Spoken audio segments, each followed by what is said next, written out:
So for this math, we have g of x equals 2x minus 4, and we need to find the g inverse of x.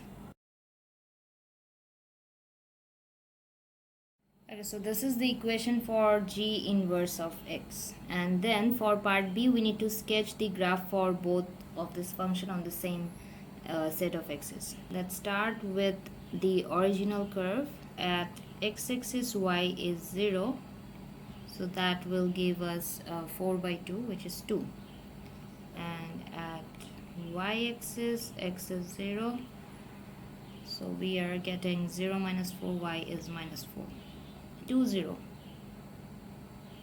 and 0 minus 4, 1 2 3 4. Let's assume it here.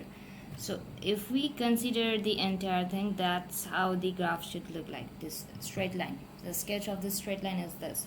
But you need to be very careful about the domain. They have already mentioned that x has to be greater than 0.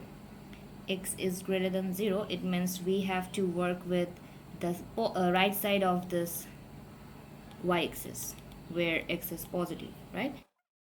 You need to neglect this part, you need to discard this part, because we are only working with the positive x coordinate. In that case, if x is greater than 0, looking at the situation, we can say that the minimum point of this straight line is minus 4.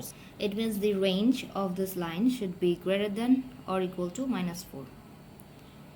So if the original curve is x is greater than 0 and y is greater than minus 4, in that case, for inverse function, you can say that y should be greater than 0 and x should be greater than minus 4.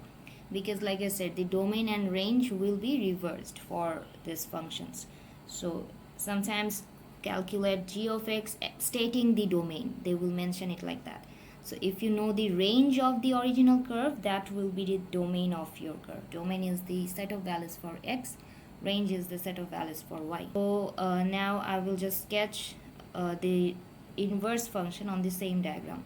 So at x-axis, if you replace y 0, as in this part 0, you will get x equals to minus 4. And at y-axis x 0, so that will give us 2. This is 2, 1, 2, 3, 4. That's minus 4. Okay, so we cannot take the entire straight line because x was greater than 0 for g of x. So for the inverse function, if we use the given information, y has to be greater than 0. So it means y, if we are working with positive y, it has to be above this straight line, right? So we need to work with the portion which is above the x-axis, where y coordinates are positive. And then you just discard the remaining portion. And just by looking at the coordinate, we can say that x is always greater than minus 4, and we have already written it here, right? So you can cross check it like this. And sometimes they ask you to state the relationship between these two graphs. Inverse function are basically reflection of each other in y equals to x line. And you will see that this x coordinate is here, the y coordinate.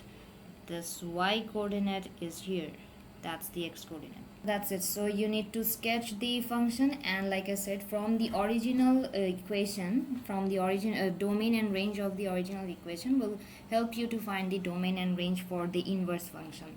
And then you can even cross check with this sketch whether your domain and range are correct for the inverse function or not. And they should look like they are reflected about the y equals to x line, that is the mirror line. So using the shape and this pattern that the object distance and image distance are same on either side, you can actually cross check whether your sketch is correct or not.